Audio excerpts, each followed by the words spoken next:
Restoring confidence and reviving the nation, Ronald Reagan led America to peace and prosperity during his term as president from 1981 to 1989.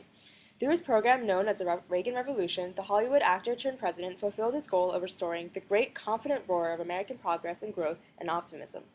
Not to mention his light-hearted nature and sense of Americans, humor. I am pleased to announce that I've signed legislation outlawing the Soviet Union. We began bombing in 5 minutes.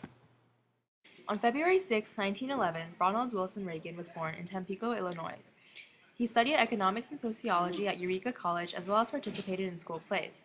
He started off as a radio sports announcer after graduating, but eventually became a Hollywood actor, filming over 50 movies in 20 years, most of them being popular Western films. When I was younger, I was even president of the Screen Actors Guild.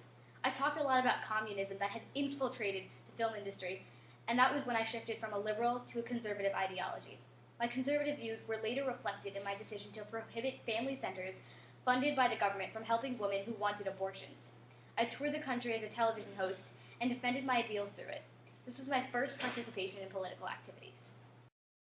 In 1966, Reagan was elected the governor of California and was re-elected in 1970.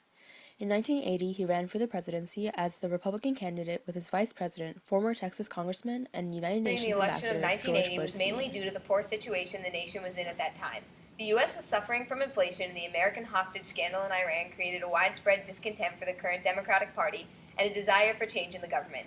In addition, Reagan was well known for his movies by that time and for his speech supporting the Republican candidate for the election of 1964.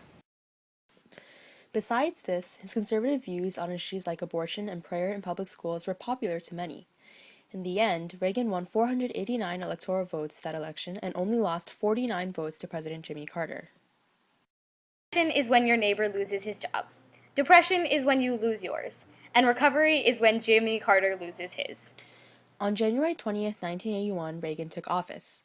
Only 69 days later, he was shot but was able to quickly recover, and his ability to restore order rapidly increased his popularity significantly. His success in restoring confidence during his first term allowed him to be re-elected with an unprecedented number of electoral votes. During his presidency, Reagan was equally focused on domestic and foreign issues, making him favorable to many Americans. Domestic policies improved America's economy. His plans helped the economy grow, curbed inflation, increased employment, and strengthened national defense. Reagan tried to cut taxes and government spending and continued those policies even while a large deficit began to form. His income tax code exempted millions of people with low incomes. Under his administration, the nation went through the longest recorded period of peacetime prosperity without a following recession When or I depression. became president, the economy was a mess. President Carter's economic policies were not working for the nation, and the United States needed a significant change.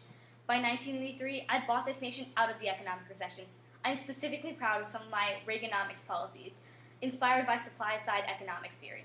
Supply-side theory finds that if people have more money in pocket to spend, the economy will improve.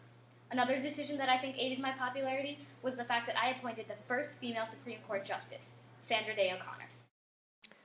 Overall, Reagan cut inflation from 14 to 4% and increased the GNP by 10%. Although inflation was cut, he eventually had to give up using supply-side economics because debt was still rising. By the end of his first term, national debt had almost doubled.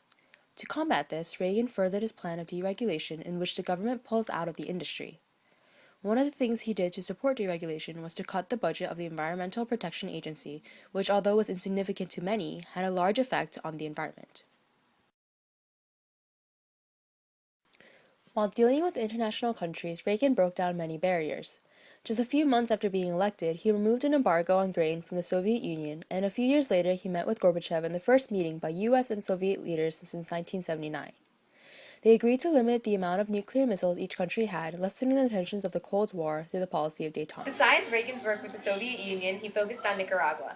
There was a lot of controversy about his involvement in Nicaragua, specifically because he aided the Contras, a rebel group, using money from his illegal under-the-table weapons sales to Iran. He commented at the that time, the implementation of a policy aimed at resolving a truly tragic situation in the Middle East has resulted in such controversy. As I've stated previously, I believe our policy goals toward Iran were well-founded.